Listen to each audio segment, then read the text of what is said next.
All right, welcome to the One Moment Podcast, where we are trying to help somebody else one moment at a time, one day at a time. My name is Kevin. I am a licensed clinical mental health counselor, a licensed clinical addiction specialist, and a certified clinical supervisor in the state of North Carolina. Trevor, you want to go next?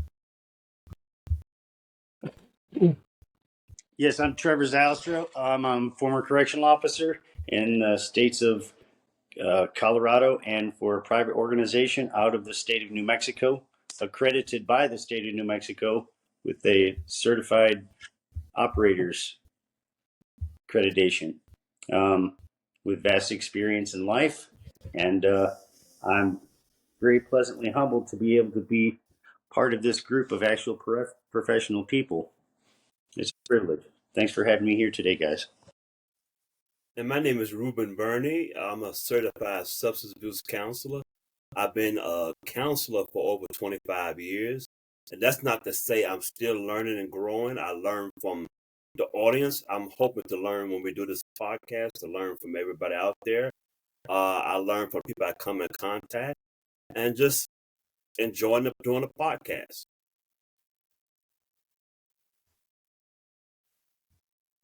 Well, thank you all for sharing that. And listen, start off with one of the most amazing things that we have. And I think I didn't change the name on the video, but I can change it all later. It's not a big deal. So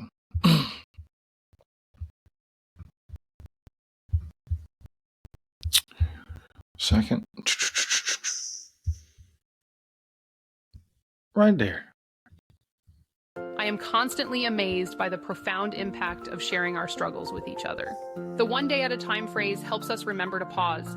In a pulsating world, we often forget to pause. That's where One Moment Podcast began its journey, committed to nurturing mindfulness, change, and advocacy around the world, reducing stigmas associated with mental health, substance use, and suicide, and changing the way the world reacts to these taboo topics. Your voice of reason starts here. Founded by mental health professionals and agents for change, our mission is to offer insightful narratives that foster not just reflection, serenity, and insights, but to tackle the problems and solutions of mental health, substance use, and suicide on a global scale. We are making it our vision and mission to make a global impact on the mental health, substance use, and suicide crisis. It is easy to feel isolated and unheard, or like you're carrying your burdens alone. On the One Moment Podcast, we remind you that you're not alone in your struggles.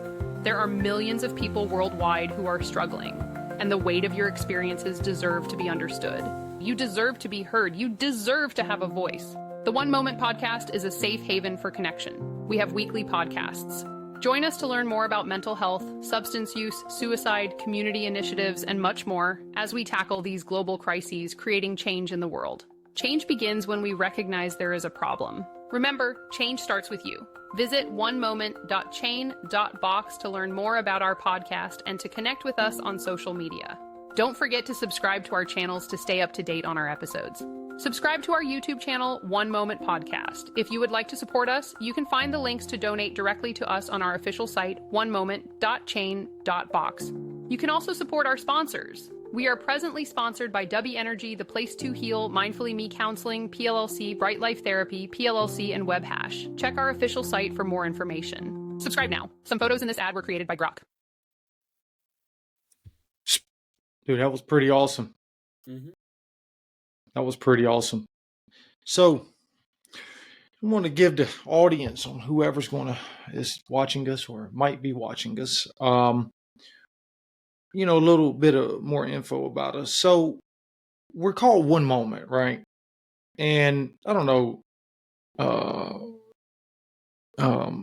it was about 8 months ago, sitting there listening to Eminem song, Lose Yourself.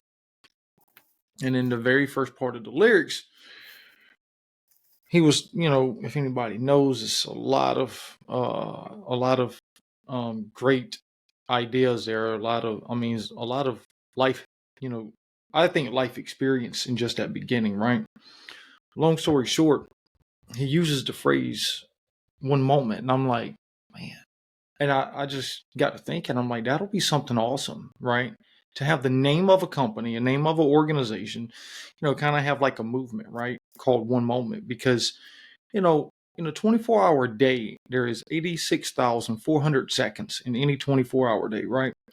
And so that is approximately 86,400 moments that we get, or opportunities that we get to make a decision, Sure. right? Mm-hmm. And so that's where the one moment idea came from, because we're going to be faced with decisions throughout each day. Throughout each day, we're faced with many decisions. And so, what is our decision to be in each given moment?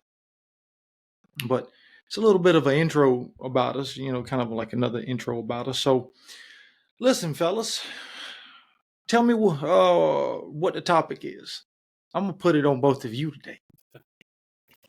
I'm Trevor once again, and it's very awesome to hear what you just shared with everybody, because me being originally from Michigan and his story, literally, I thoroughly connect with, thoroughly, in a very profound way. So it's meaningful to me just to be part of this one moment project. And I encourage anyone going through a moment right now to pay attention, because today's subject is mindfulness. And mindfulness being a certain type of thing that you need to do, we're going to let our friend our friend Ruben, sorry about that, Mr. Ruby, Mr. Ruben, what am I doing here? That was one moment I slipped up on. People call me Ruby too, some of my friends, so that's Okay, fine. all right, Ruben.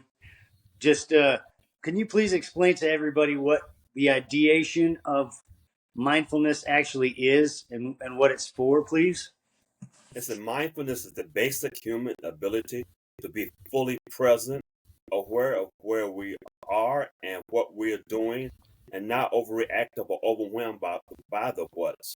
So I always say mindfulness is being present in the moment, and not letting your thoughts wander, and allowing yourself to have those thoughts, and not seeing those thoughts as good or bad, but just seeing them and taking them for what they are. You like to add something to that, Kevin?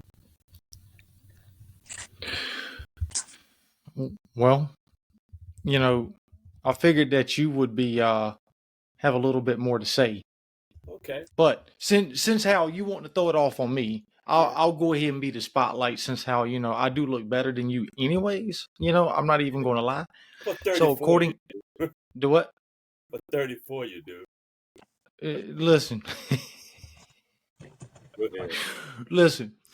Mindfulness, as you were saying, I'm gonna read also kind of expand on that definition. Is a state of active, open attention to the present moment where one observes their thoughts and feelings without judging them as good or bad. It involves maintaining a moment by moment awareness of our thoughts, feelings, bodily sensations, and surrounding environment through a gentle, nurturing lens. This practice can be developed through meditation and involves noticing what's happening in the present without judgment, which can help manage day to day well being. And they talk about So, mindfulness-based stress reduction. A lot of times, even as a substance abuse counselor, we practice mindfulness with our patients, like being aware of their thoughts and feelings, and not seeing those thoughts or feelings as something that's bad, just seeing emotions as a part of the human experience and being present in a moment. Uh, there are a lot of exercises that one can do to practice mindfulness and to focus and to get that person to focus, and understanding that when you do mindfulness exercises, your mind is definitely going to wander. Like when I do meditation every day in the morning time, I know that in the beginning my mind would wander, and that's okay, because that's what the mind do. And as you practice it more and more, you'll find that it happens less and less. So, and it sounds simple, but mindfulness, we have different types of therapy approaches that we use, like cognitive behavior therapy. There's approach of motivational interviewing. So when people say mindfulness, it sounds so simple, but it's so awesome to use that experience with the patient. Being there, being present, and that's hard sometimes for a person who's in active addiction. Thank you for sharing that with us, Ruben. Could I ask you a favor? Can you turn your volume up a little bit? Because I for some reason I can't hear you very well. Sure. Well, I've been accused of talking too loud, so that's why I turned the volume down. you and I both, dude. You're okay. I still can not hear you very well, but anyways, I'm glad that you were starting to talk about that, because one of the biggest things that we need to do when we're using mindfulness, or we're practicing mindfulness, or the state of mindfulness itself, is to have benefits from it. So let's talk about some of the benefits that are going to be produced by actually using and applying mindfulness to our actual interaction with the rest of the world. What kind of mindfulness is this going to talk about? What are some of the benefits going to be produced from using mindfulness? So one of the things that I really like about mindfulness, and because there's different ways to practice it. There's numerous ways to practice it, every day in one's life. But one of the things that I like about mindfulness says here that it can help reduce stress, lower blood pressure, improve sleep quality. Mm-hmm. It can help with emotional dysregulation. It can help with improving one's cognitive abilities, and it can enhance relationships with others. Um, it can slow the effects of aging on the brain. It can improve one's memory and mental clarity, and it can help with fighting against or combating age-related memory loss and dementia. Now, I'm not a medical person, so I can't say anything as far as the mindfulness and the combating against age-related memory loss and dementia. It can help reduce symptoms of anxiety and depression. It can help prevent relapses for individuals who might be in recovery from substance use disorders. It can help. It can help reduce reducing relapses or prevent relapses with other types of mental health disorders such as anxiety and depression. It can help make symptoms more manageable. If you are struggling with a potentially terminal illness, it can also improve one's overall well-being. Really? So there hasn't been any. Those are some good benefits to definitely get from the status of using a concept of mindfulness in yourself. But there's something that hadn't been mentioned yet, and that's improving the ability of being self-aware. Now, what does that actually mean to us as far as being aware of self? Can you explain, either one of you explain on that? Well, I think for me, being self-aware is, and I find as I'm getting older, that's important to me to be self-aware.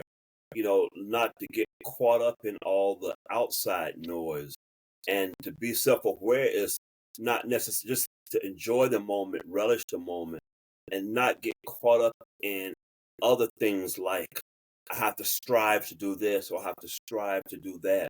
So I think being self-aware encompasses a lot of components of oneself, like being aware of your emotions, uh, being aware of your body, being aware just so many aspects of the person. Well, and I think it's important to realize that uh, when it comes to emotions, right? I always like to teach from the idea that, especially when I'm doing group therapy, because a lot of what I do clinically comes out of two primary modalities: uh, dialectical behavioral therapy and Can you explain that existentialism. to somebody who's a novice who might not understand? Just give So us a give us little. a better idea of what dialectical, what'd you call it? Dialectical what? Dialectical behavioral therapy. Yeah, what A lot of it clinically is about mindfulness. I mean, I can give you a textbook definition, which is observing, describe, and participate in the present moment without judgment. And that's just one key part of it. I mean, DBT is more than just observe, describe, and participate. that's exactly a great idea of And so, go that ahead. that's exactly a great idea in a way of amplifying the idea of the reason why we have this one moment podcast, because in each moment there's part of you that needs to be necessarily self-aware and engaging your being of being able to participate in those possible Mhm. the group therapy you might be involved in, or the meeting you might be going to, or whatever it is. You have to keep your mind in a clear sense of being present in that moment to be able to be in an advantageful way and a positive way, not only for yourself, but to make sure that whatever you're saying and doing is a reflection shown to others, that they too can do the same things that you're doing, if their mindfulness of their and self-aware using their behavior, the dialectical behavior therapy that you're talking about, in a sense that it's a positive influence instead of the common uh, used cultural, whatever reason it might be, sense that could be the influence on you to behave in a certain way. So it's really important to me to really be mindful of so many different things around you and set your thinking capacity to the degree that it's going to be a positive influence to other people, and being an influence in such a way that they can develop a new way of behaving so that they know what not to do. Because if you take an example like me, sometimes I'm not the perfect person and I don't even claim to be so, but some of my behaviors, reliving some of them sometimes, um, has shown me that I'm not the best example to look at.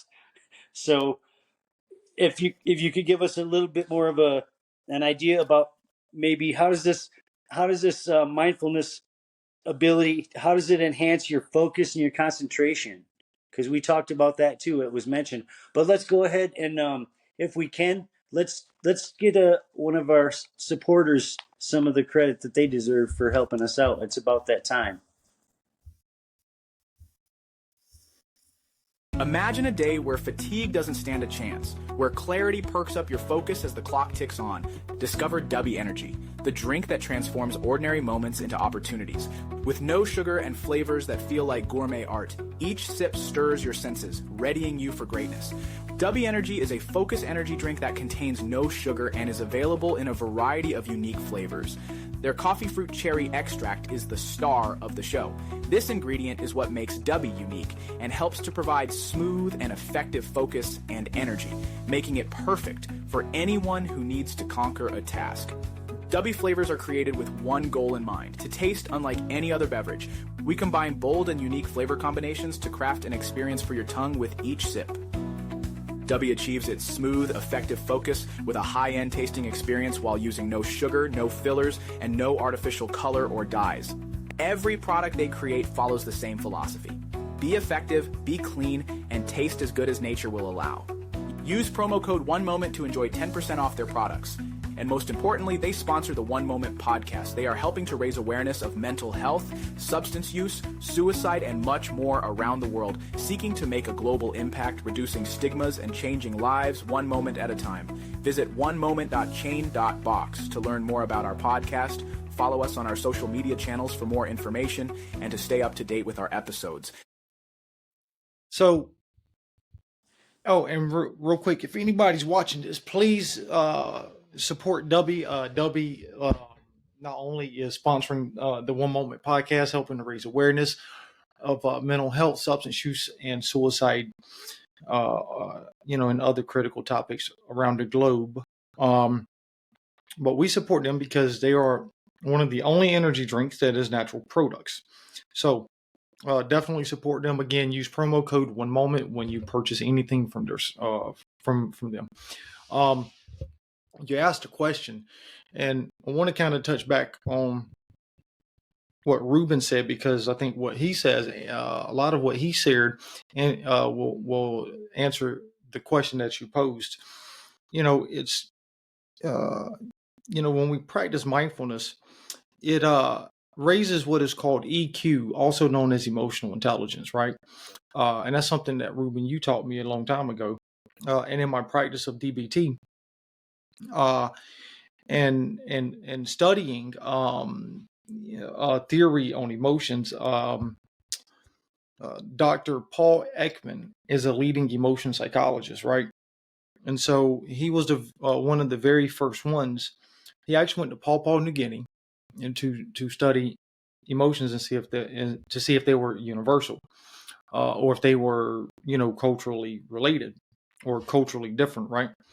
What he found was that our emotions are universally expressed, and so a lot of what I teach comes out of his theory, right? Now, I also add to it things I learned from other, great professionals. Ruben and I had a clinical supervisor several years ago. She was freaking amazing. And I'm not going to say her name just because I don't want her to, I don't want to, touch her anonymity or anything like that. So, and her confidentiality. But some of the things that we learned as therapists is, emotions are 100% normal.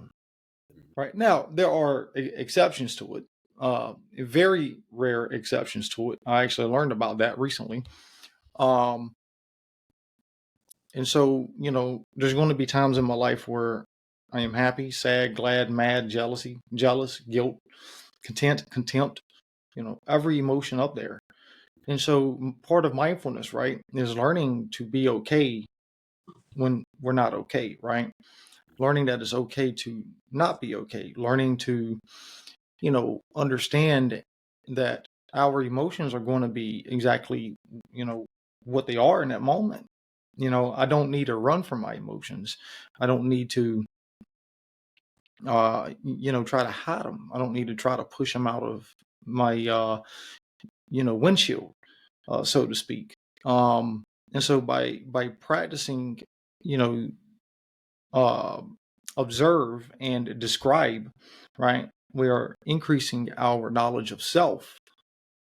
That goes back into mental clarity, right? I think, anyways, it goes back into mental clarity because I'm able to think better about self. I'm able to think more clearly. I'm able to make better decisions and not actual decisions that are based on, on either extreme of the continuum. Ruben, what are your thoughts? Well, one of the things I find, you mentioned dialectical behavior therapy. I find that I was just listening to Trevor as well, that when I'm with a patient, I practice mindfulness. When I first started in this field as a substance abuse counselor over 25 years ago, I was doing a practicum or internship. I believed that my purpose was to, listen to the patient, but to have a response and just like help them fix the problem. And then at that point, by the end of the session, have the problem all resolved and say, here's your gift. Here's the what you can do about that. I find that's totally opposite of what a good therapist or counselor does. Most of it is listening and not trying to have an answer for that person, but to listen to that patient or that client and be in the moment. So I think I practice mindfulness in that, and not to let the outside noise, my other thoughts in my mind boggle and interfere with me, that one-on-one with the patient. So I think in the morning times, I have an app, and it reminds me to do a meditation, and I do that meditation at 5 in the morning. It's only 15 minutes because it helps me to have clarity. And like you said, you said about thoughts. You said earlier that I've always been the one. As I get older, I find that I'm more comfortable with my emotions. Uh, I feel comfortable to talk to a male client, and if they see that I'm as a male that I'm comfortable with my emotions, they also become comfortable in sharing their emotions as well. So we have to model that behavior because as men we're not socialized. I often see I see it on television shows. I see it in real life. Uh, Oftentimes two women that say they get up and say go to the bathroom with me. You know what I'm saying? And they might go in there and talk or something like that. I'm saying as men we're not taught to uh share our emotions. It's not considered masculine.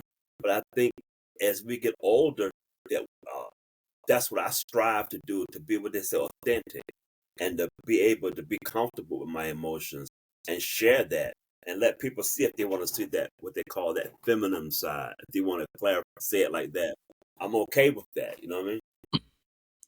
Yeah, no, I think you're right on that one, but um, I think it is being comfortable with one's emotions, especially as a male, because I know a couple of episodes ago, Trev, and Ruben, we were all talking about addiction in the family, right? Mm-hmm. And you two, both of you mentioned a lot of things that was critical, right? And so, as far as like what we learned growing up, Mm-hmm. uh, and for me, man, like I know for me, I've had to learn and to teach myself, and it's been through a lot of work that it's okay to feel, Mm-hmm. 100% okay to feel, you know. And that's just been from my experience though. But Trev, what are your thoughts? Well, I'd like to say that that's good that the subject of that has been brought up because, um, as far as a new trend in the modern uh, development of things that are going on with technology coming into play here, involving the mindfulness uh, practices in our modern culture, um, the masculine energy is beginning to return because people are more self-aware. They're more focused on themselves. They have an enhanced well-being by using the practice of mindfulness. And so there's a there's a new trend that's developing, even with the development of technology itself, with artificial intelligence, um, that our human existing system propels us through all kinds of biological, psychological, and emotional and spiritual differences to be something more than what we even think that we really are. So it has a major impact, especially in modern culture and modern man development in the world. Now, I don't want to say that this isn't capable of happening to females as well, or whatever you're claiming that you are. Um, you have to begin the transition of accepting for what actually is and just move forward with what it is, having the mindfulness to appreciate yourself as you are, no matter what you're thinking or feeling, I'm gonna put because you on the spot. your Uh, emotions your emotions can run back and forth all the time, just like we talked about. So it's really having a major impact as far as a modern trend, and that was discussed in something from another mindful website, and it's one of the trends that actually is happening, and that was produced in January of 25. So it's really on the cusp, and it could already be developed more since January. But it's good to have an idea, or the ideation of masculine energy returning to its source where it's come from anyways, and that's inside us. So That's what I was going to ask you. I'm going to put you explain because what is masculine energy? For as you know, I'm sorry, Ruben, I can't barely hear you. What was that? what is masculine energy? You said for as AI, and what is masculine energy? You said it's returning. What is? Explain that to me. Okay, hold on just one moment. You were sideways, friend. Oh, I apologize. Am I good now? Yeah. Okay. Masculine energy can mean a variety of different things. It can be either the way that you're presenting yourself to everyone else in a either the way that you dress or either the way that you're acting, or it could be the way that you present yourself in a spiritual way. It is a vast amount of different energies that you can bring out of yourself with being aware of yourself. So it's a really involving ideation of having masculine energy. It can be produced by a woman too, because she's bold, she is not intimidated, she's encouraging to herself and those around her, and that is essentially it's part of the existential human existence, in the sense that there's a masculine energy being presented to others, and having, because you're aware of yourself, Mm-hmm. using the mindfulness that we're talking about, and that helps others to develop it within themselves to the best extent that they possibly can. If I was to write a book, at one point I plan to all my knowledge. At my age, when I turn like a year or two, turn 70, I want to. When you say masculine energy, I might uh term that universal energy. You know what I mean? You know what I mean? I'm not Well, the see, author. That the author was talking about masculine, and I read the article too when you presented it to me, and I might term that as universal energy. Because masculine energy might sound like, I don't know, and I know the author uses that term, but but masculine energy might sound like uh, assertiveness and yes, aggression, and yes, yes, you yeah. know, and no, I'm like you. I don't like to use that term. Um, as far as masculine energy, because when I think about, you know, and I'll never pronounce this word, but femininity or Yeah, feminine, yeah. that female form of it, right? Hmm. Femininity. Uh Yeah, you said it. yes, You said thank it. you. Because when we look at really what masculine energy is, and even with mindfulness, right? Like, I think there's a lot of I think we can dig deep down into it and split hairs, because for me, when I think about masculine energy, it could be viewed as, and this is a definition, can be viewed as or described as an invisible, powerful force related to traits such as ambition and logic, which have Right. traditionally been associated with men. This concept is not limited to gender and can be present in individuals regardless of their biological sex. Absolutely. In spiritual and religious contexts, masculine energy is characterized by qualities like clarity, focus, and protection, and it is often seen as the energy of action and execution. And I've worked with many. The reason I don't like to use that phrase masculine, okay, masculine energy, I've worked with so many women. I mean, even now where I currently work at, I work with a bunch of women, and I don't get anything as far as if you want to go off of that type of definition that has got to be associated with men. They are very feminine, and I say very respectfully. They are feminine, and um, they have that ambition, they have that drive, they have uh, a balance of emotion and logic. From what I've worked with them, and I got much respect for them. I don't. I mean, there's not a woman that I work with that I would never put my life in their hands. Like, every one of them, they're amazing. And so I'm like, Ruben, man, I don't.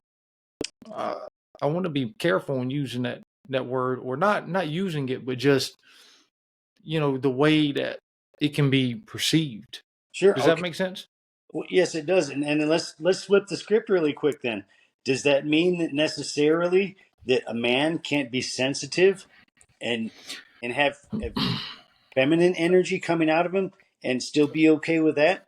Like Sure. we're talking about, we have to have the mindfulness to expect the development of an association with our masculine and feminine sides, whether we're claiming to be male or female, because it's part of the human existence, which I like what to expand a little bit better on what Ruben was talking about a universal thing. I get that. It's part of the human condition. And so we're having the common sense to realize that it's just part of being human.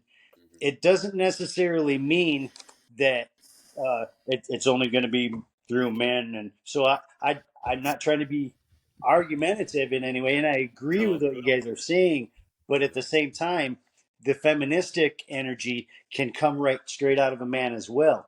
sure. So it cannot be diminished or just separated in the sense of saying, well, masculine energy returning is a bad thing. Do you know what I mean? Do you understand where I'm coming from with that? I hear what you're saying. And we, not argumentative. Like, I think that's the beauty of having a podcast. Even with the whole, we can disagree and stuff like that, and we can do it in a universal way, assertive way. You know what I mean? So that's Sure. right. But yeah, when I think of masculine, I think about those back in the '70s. That song, Macho, Macho Man. I want to Yeah. be, I think of that kind of thing when I think of, No, dude. that I am much. right there. I I'm am the right there gauge with you. dominate. Oh, yeah. And see, I am right there with y'all, man. Like, for me, man, I think it's just, take the labels off, right? Take the labels off, feminine, masculine, or whatever. And this is kind of where my thought process is I'm a human being. Right. That Like, I'm a that feel because that's normal. I'm a think because that's normal.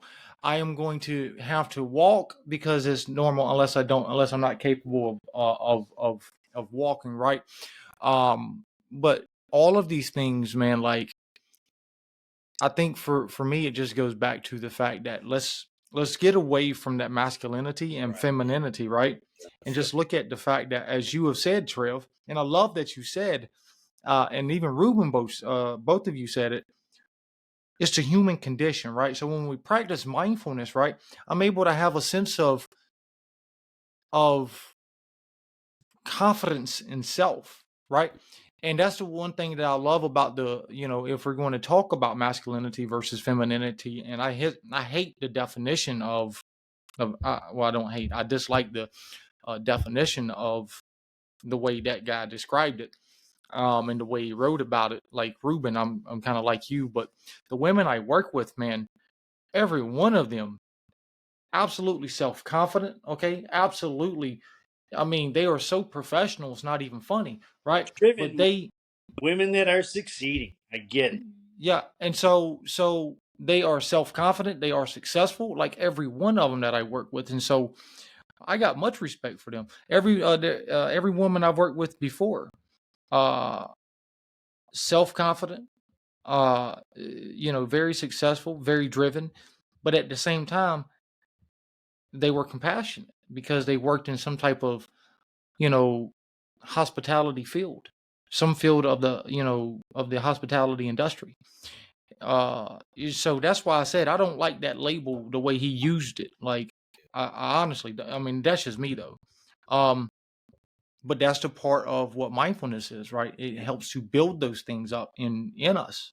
Just like right now, we're all practicing mindfulness, knowing that we're all three disagreeing in some way, shape, form, or fashion with each other. But at the same time, we're also agreeing on various aspects of what mindfulness is, of what this is, of what that is. So, And nah, and that's okay. And I'm glad that you mentioned that, because for me, even when Ruben was just saying that, being a child of the '70s, and you're not, Kevin, I get that. I know Ruben was more adult than me, but in the '70s, I totally grasp the idea of the Macho Man song because I remember it when I was a child.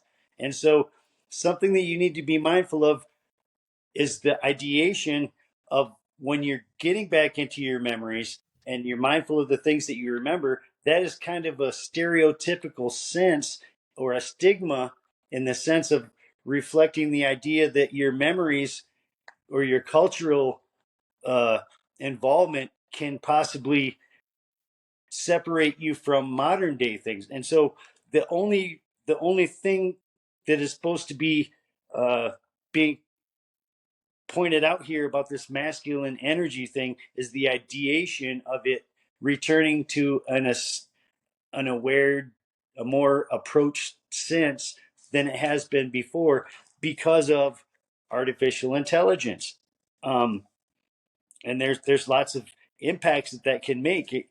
There's an impact it can have on your anxiety or your personal practices. So when we talk about mindfulness in so many different things, in so many different aspects of ways that it can affect you, it can go far back in your memory even. So I'm just encouraged with discussing it. I don't want to put any boundaries, especially between masculine or feminine, but it can be experienced by the individual depending upon what they're really engaging their mind to be acceptable of. Do they have the responsibility to take care of the actions that is produced because of the behaviors that they've learned culturally, and they accept that as being okay to behave in such a way? So it gets boiled down to lots of behavior aspects being approached. And yeah. What are some of the ways mindfulness I wish is I could hear you practiced? better. I don't know what it is, but I cannot barely hear you, buddy. Kevin, can you hear me? Yeah. Yeah. I don't want to turn it too loud, then it would like. I like hearing you. But mindfulness can be. I know one of the things we often talk about in therapy sessions is basically deep breathing. And sometimes I used to think prior, how's that helping a person? But just taking in deep breaths and focusing on your breathing, and sometimes you can use guided imagery to help with that. But that promotes mindfulness because, again, when you focus on your breathing, you're actually in the moment. You're right there. You're letting Right. all the extra noise go away. So it also talks about every day at my lunch hour, I try to go walking, do a power walk. And even walking, I'm aware of my footsteps and what have you, and all that. So even walking can promote mindfulness, definitely. Yeah, we got to take a quick break. Okay. Mm-hmm. I am constantly amazed by the profound impact of sharing our struggles with each other. The one day at a time phrase helps us remember to pause. In a pulsating world, we often forget to pause. That's where One Moment Podcast began its journey, committed to nurturing mindfulness, change, and advocacy around the world, reducing stigmas associated with mental health, substance use, and suicide, and changing the way the world reacts to these taboo topics.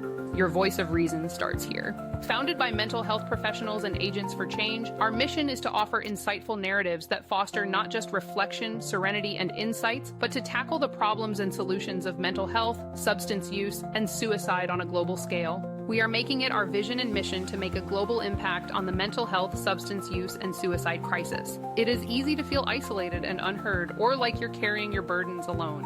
On the One Moment Podcast, we remind you that you're not alone in your struggles. Have you ever felt like the world would be better off without you? You're not alone, and there's more to this feeling than you might think.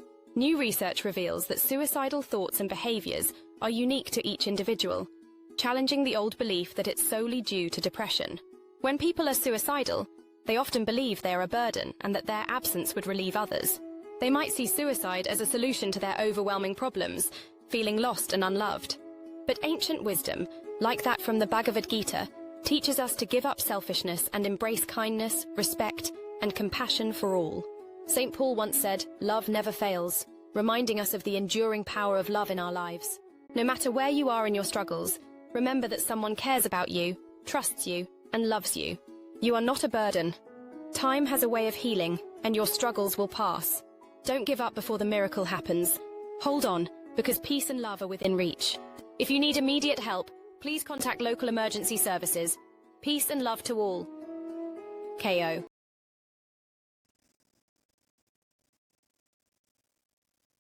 Does anyone else have that one tool that makes building a website a breeze? In an era driven by digital change, WebHash is the indispensable tool that holds the key to effortless website creation. Create websites that endure, defy censorship, and bypass any single point of failure. As cutting-edge technology redefines reality, seize the power to build beyond limits. Join the Web3 revolution now and forge paths others can only dream of. Visit our site today and build your legacy. Building my own space on the web was always a grind until I hit up WebHash. Their no-code builder is my ace. It's swift and solid. It's like rocking a digital fortress that's immune to the typical shutdowns. Level up your web presence without stress. Ready to stake your claim in the digital realm? Dive into WebHash today, connect your Web3 wallet, and get started. They have multiple subscription plans, from a free version to a lifetime subscription. Check them out today at webhash.com. Most importantly, they sponsor the One Moment podcast, helping to raise awareness to critical topics in the healthcare field. Our official website was built using the WebHash platform. Throughout the projects that the One Moment movement built on WebHash, they stood behind and supported it all the way. Sign up and start building your website today. Don't forget to visit onemoment.chain.box and subscribe to our social media channels. Have you In the heart of the city, a vision was born, not just a piece of clothing, but a movement. Vital Apparel reflects not just the raw edge of the streets, but the spirit of innovation to bring about change in mental health worldwide. It's more than a style, it's a statement. A blend of comfort with an attitude made for those who refuse to be average. Embrace the culture, ignite your passion, and wear the revolution. Discover your new favorite piece today and be part of something larger than life. Visit our link now at vtlapparel.com to grab your next outfit. Use promo code ONEMOMENT to get 15% off your order. Why support us? The founders of Vital Apparel, Hung Dao and Alex Kozub, sought out to raise awareness, seeking to change the stigma around mental health. 5% of their profits are donated to Brain Research Foundation, furthering the research in mental health. Vital Apparel sponsors the One Moment podcast. We partnered with one another so that together we can make a global impact on mental health, substance use, and suicide, saving lives one moment at a time around the world. Help us break the stigma. Visit onemoment.chain.box to learn more about our podcast and to connect with us on social media. Don't forget to subscribe to our channels to stay up to date on our episodes. Subscribe now. Some photos in this ad were created by Grok.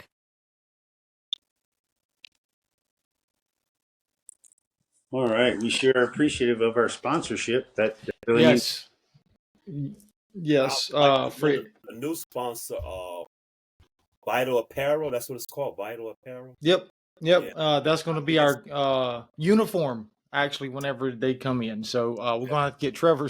We're going to have to ship Trevor a shirt from either we're going to ship it from here, or we're just going to go ahead and buy it and get it sent straight to him. Either way. But listen, if you purchase from Vital Apparel, use the promo code One Moment. They are a mental health related clothing company. We're actually turning their clothing into part of our uniform, so we can all be basically dressed similarly, since we are a mental health related podcast. Also, WebHash, check out webhash.com. Reason my encouragement is for you to check out WebHash. It is a no code building platform, website building platform. Turns your website into an NFT. You can connect it to any domain. So again, WebHash, Vital Apparel, check them out. So getting back to what you were saying, Ruben, you mentioned many ways to practice it. One of the things I was reading, Dr. Siegel wrote a book, and I forget, I got the book in there somewhere, I think it is, or I gave it to a buddy of mine, and he accidentally lost it, and that'll be okay. But Dr. Siegel wrote a book, and he's a body scanning professional, and he talked about a lot of the folks that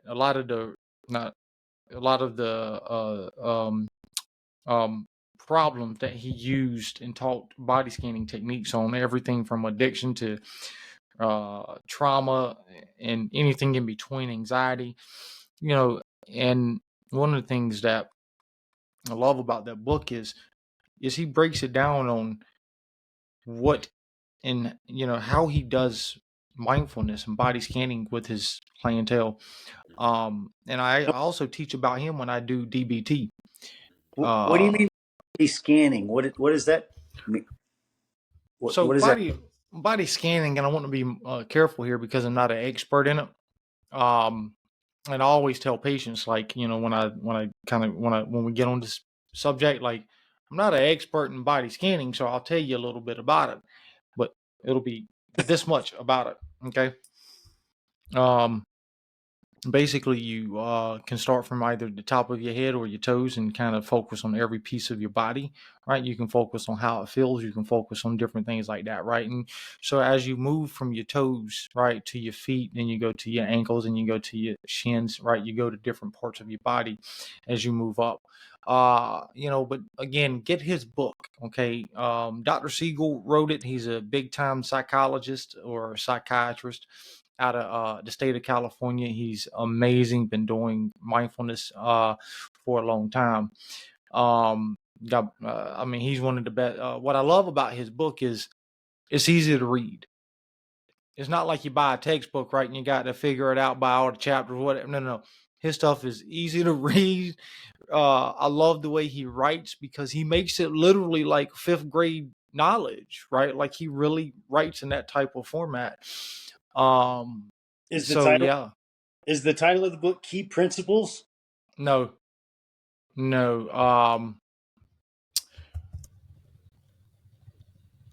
And what's his first name?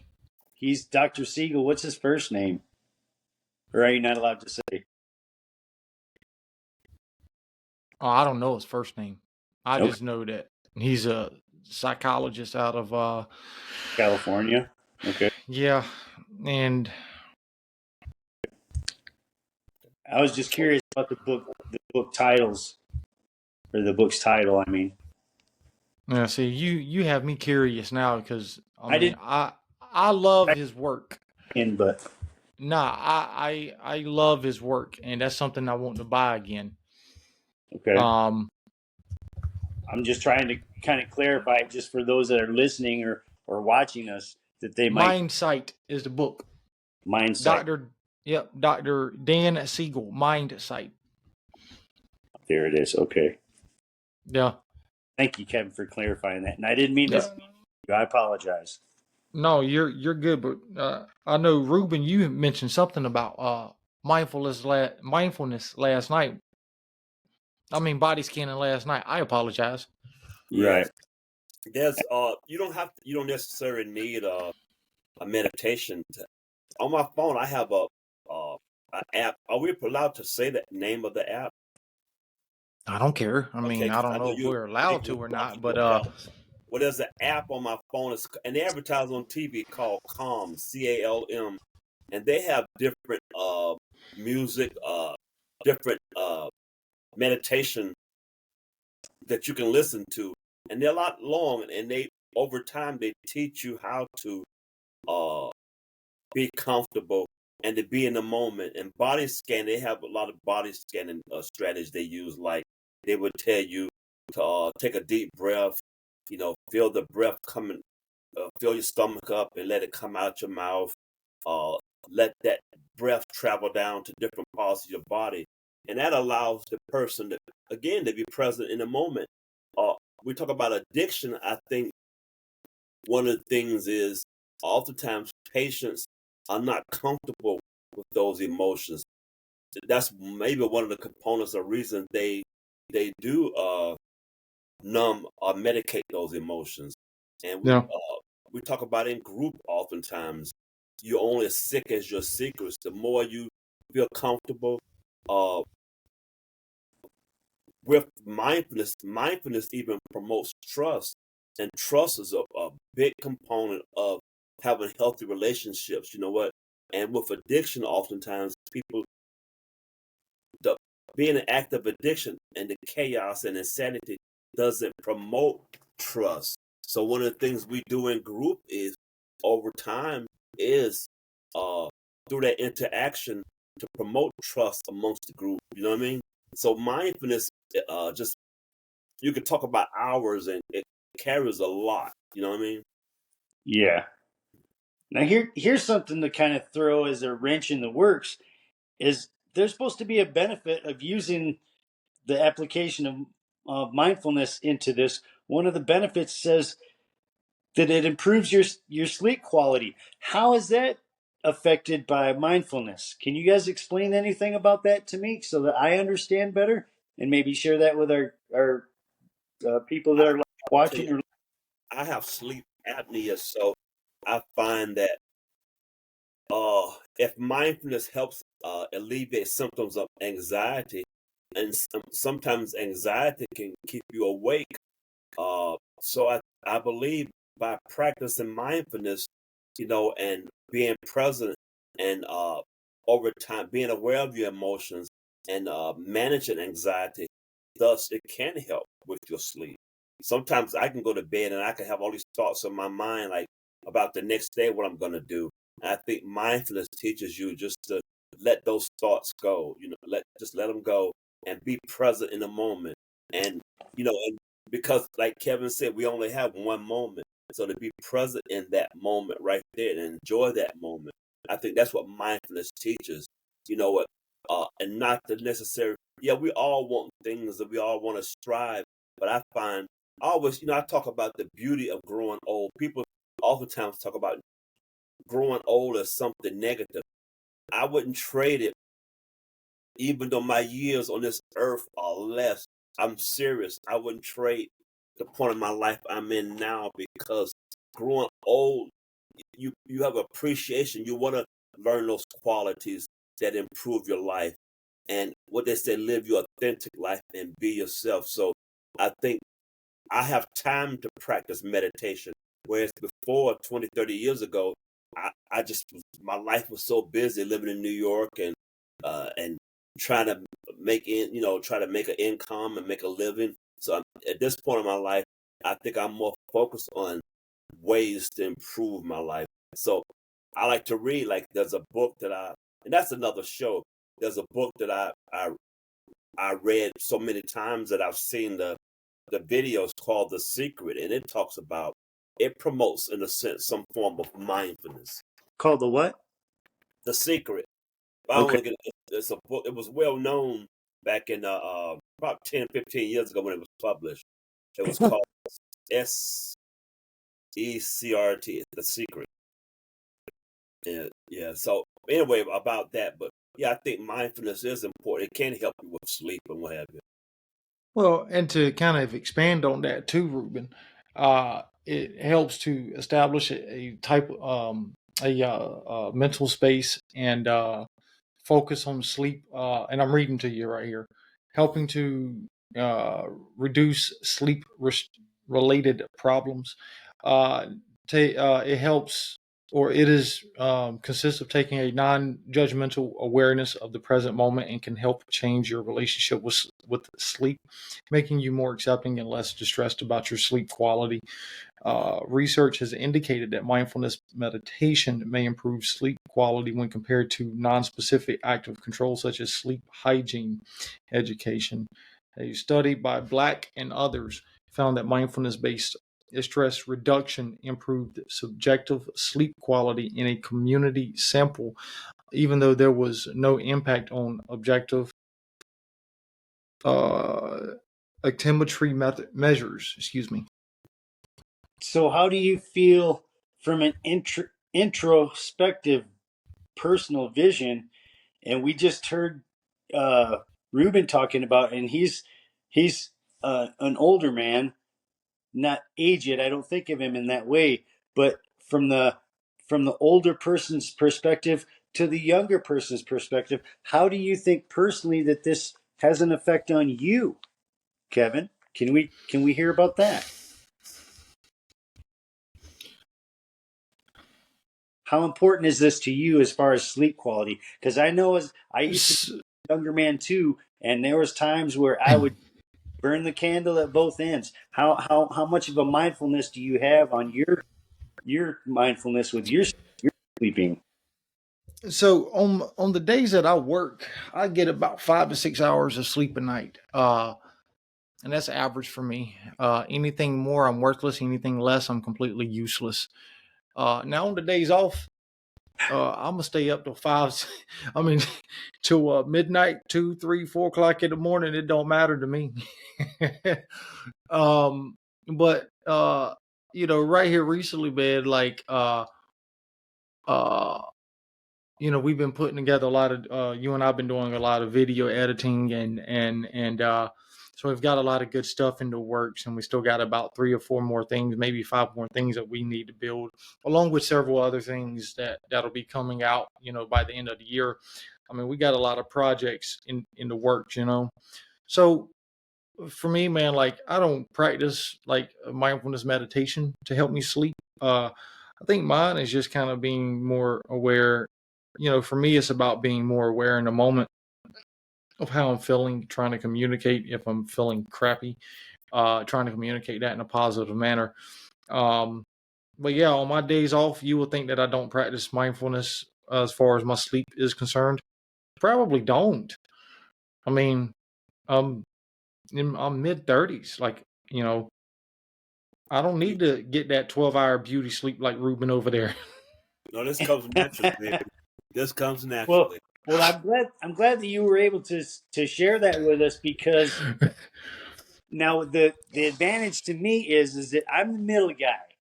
You're the older guy, you're the younger guy, I'm the middle guy. Now, I've been working for a very long time in my life, and I habitually have developed only about, like you said, anywhere between 3 to 6 hours a night sleep, and that's the best I can get. So my body is culturally ingrained in the idea that I don't need much more sleep than that. But now I'm feeling it, because after all these years of just going between, at the most, sometimes every once in a while I would get a general 8 hours of sleep, but not very often, because I've been doing the same thing for so long.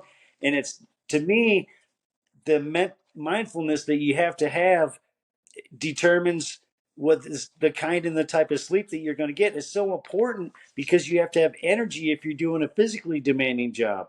If you're doing a clinical job, you have to have the right amount of sleep, and be mindful with that, what amount you're going to have, so that you can be beneficial to others in not only your work there, but whether there's working out in the field, working on the ranch. You have to be mindful. You have to be aware of being able to control your horse with horsemanship skills, so you don't hurt them, but they can be your best tool to help herd cattle, which I don't know much about, but I've watched things. And so I learned. I have an open mind, where this mindfulness and sleep quality, if it improves it, man, it seems like to me that amplifies the sense that you really do have to have mindfulness of your abilities and your inabilities to be productive. So there's a lot of different areas that this can cover, and I'm glad that I even barely had the idea just to mention it, because sleep quality is really an important thing in the human existence. Well, you and I were up to like 1 something this morning or close to it. So, yeah, I mean, dude, you and I stayed up late, but there's And more you don't to practice do mindfulness. what? Just the two of you don't practice, because Yeah, we do. Listen, hold on. I'm gonna put you on the spot, son. Who don't practice mindfulness?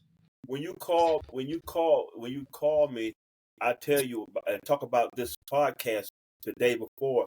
I tell you at 8:30 I'm in the bed. I have to get my sleep. I have Okay, to. and okay, that's at 8:30.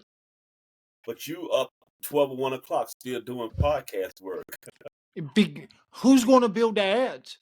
Are you? Are you No. going to sit? My point exactly, Ruben. My point. How about this? Let's switch spots for a moment. All I have to be is eye candy. So that's what you So told me. So I'm just sitting here. so what I'm gonna need you to do then is switch spots with me. I'll go home to Geneva. You can come to where I'm at, and guess what? No, I You don't can think start putting these ads together and work with Trevor. Trevor's already seen a lot of the studio, well, both of them, so he can tell you how to kind of navigate things. He'll just probably be telling you like where to click at. I think he clicked here, do this, right? I'm not mindful enough of the technology. That's what you got in you. Right. The only reason I'm able to navigate any of this is just because we're the main brain of the whole deal is an Apple MacBook. That's the only reason we're, And you do you a know. lot of technology. You definitely, you and Trevor definitely do.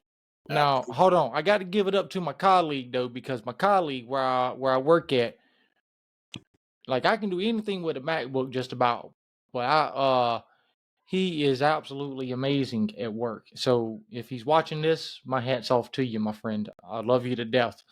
But you also mentioned earlier too, Ruben, that there's many different forms of mindfulness. Yes. And I want to go over a list of them. It says focus on the breath. That's one of them. Number 2 is mindful eating.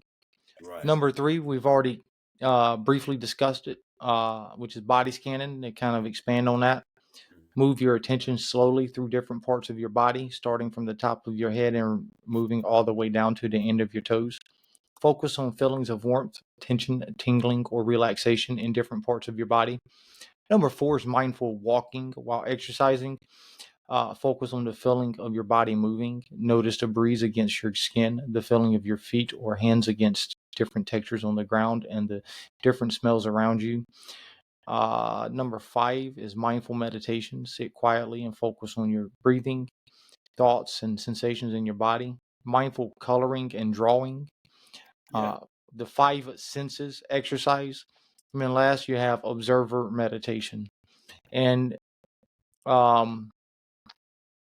for me, I'm actually glad that we're on the subject, because a lot of things, man, when we talk about mindfulness, is more than just being aware of, what I'm doing, what I'm thinking, what I'm saying, how I'm feeling, right? One of the things I've noticed is how often do we pay attention to ourselves? Right. Did you know that when we're in a church and we're clapping, or when we're in a temple or wherever, right, and we're clapping, or we're at a graduation celebration and we're clapping, it's going to be a whole different clap than what we do on the golf course, right?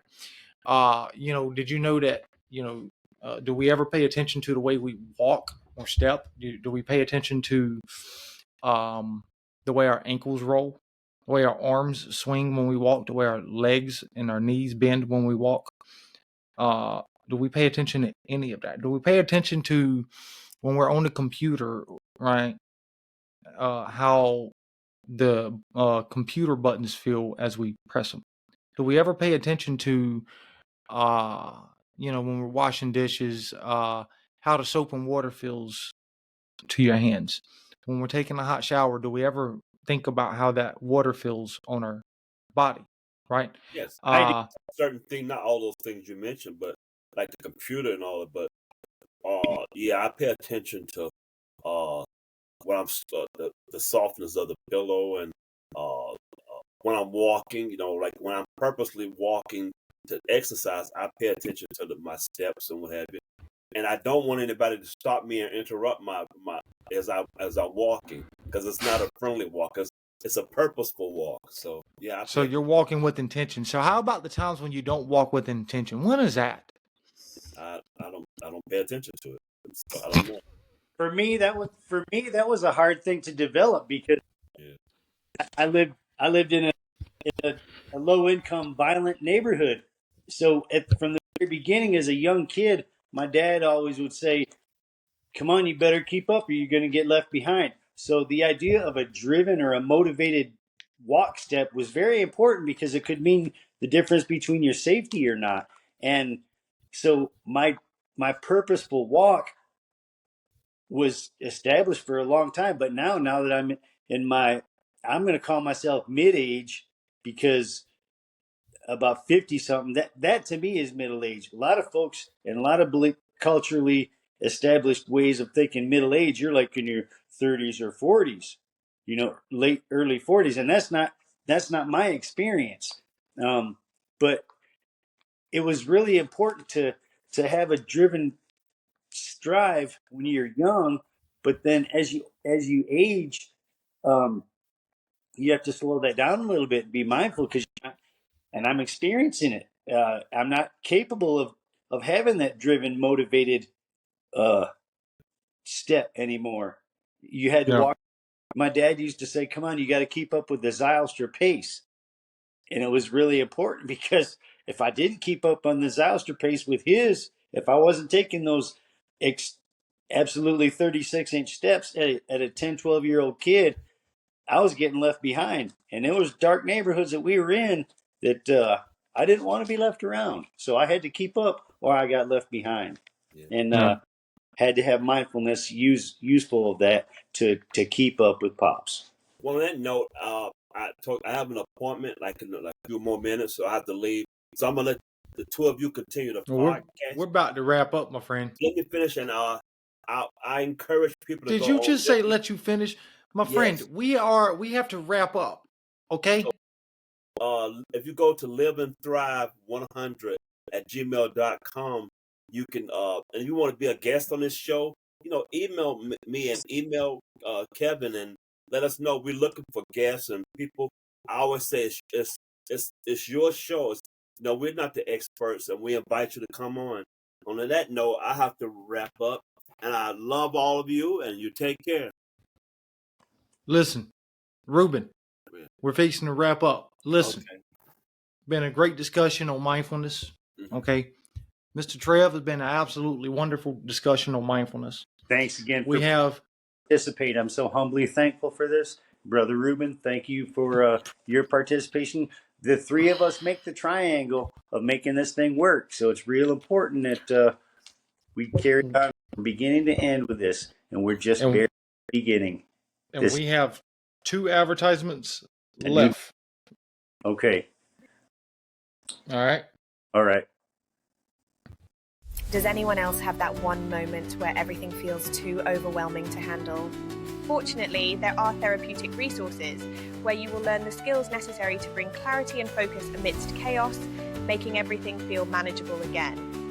At Mindfully Me Counseling, we guide you towards clarity and calm with personalized therapy. Embrace your self-care today. Visit mindfullymecounselingplc.com to learn more.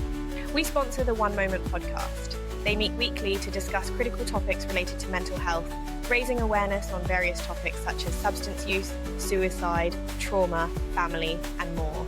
Visit onemoment.chain.box to learn more about the podcast and to be connected to additional resources.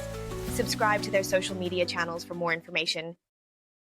Feeling lost or alone, struggling with unbearable trauma or addiction. Every day feels heavier than the day before. The weight of unaddressed emotions and problems can leave you paralyzed. On the One Moment podcast, we are aligned with the vision and mission of The Place to Heal. Founded in Sanford, North Carolina, The Place to Heal is a growing multi-specialty mental health and substance use practice dedicated to facilitating healing and personal development. Our team of compassionate clinicians are committed to providing evidence-based therapeutic interventions tailored to each individual's unique journey. We are passionate about empowering our clients to overcome challenges and achieve emotional wellness. The Place to Heal hosts and sponsors the One Moment podcast. Visit onemoment.chain.box to learn more about our podcast and to be connected to The Place to Heal. Follow us on social media for more content. So, folks, go to YouTube at One Moment Podcast. Follow us on YouTube. Follow us on Twitch. Follow us on X. Follow us on Facebook, Instagram, and LinkedIn. We're all over social media. So, if there's one thing anybody could take away from today's podcast or today's episode, practice some mindfulness today, folks. Practice some mindfulness. And with that, have you ever felt unstoppable, like nothing could stand in your way? Sia's powerful lyrics in Unstoppable and reflections from Narcotics Anonymous's Just for Today inspire us to explore the choices we face in life. Nobody chooses their struggles with mental health or substance use, yet our decisions shape our paths. It's a journey filled with challenges, but also with opportunities for strength and resilience. Recovery is not just about overcoming obstacles. It's about making choices that reflect our inner power and determination. Imagine the impact of your decisions, not just on your life, but on those around you who are battling their own challenges. Every choice we make can either build us up or break us down. What will you choose today? Reflect on the power of your decisions. Each one is a step towards becoming unstoppable. Think about the people who look up to you. Your choices can inspire them to find their own strength. In moments of doubt, remember that resilience is built one decision at a time. Choose to be strong. Take a moment to reflect. What choice will you make today? Will it be one that showcases your unstoppable spirit? Peace and love to all. Remember, your choices define your journey. Stay unstoppable.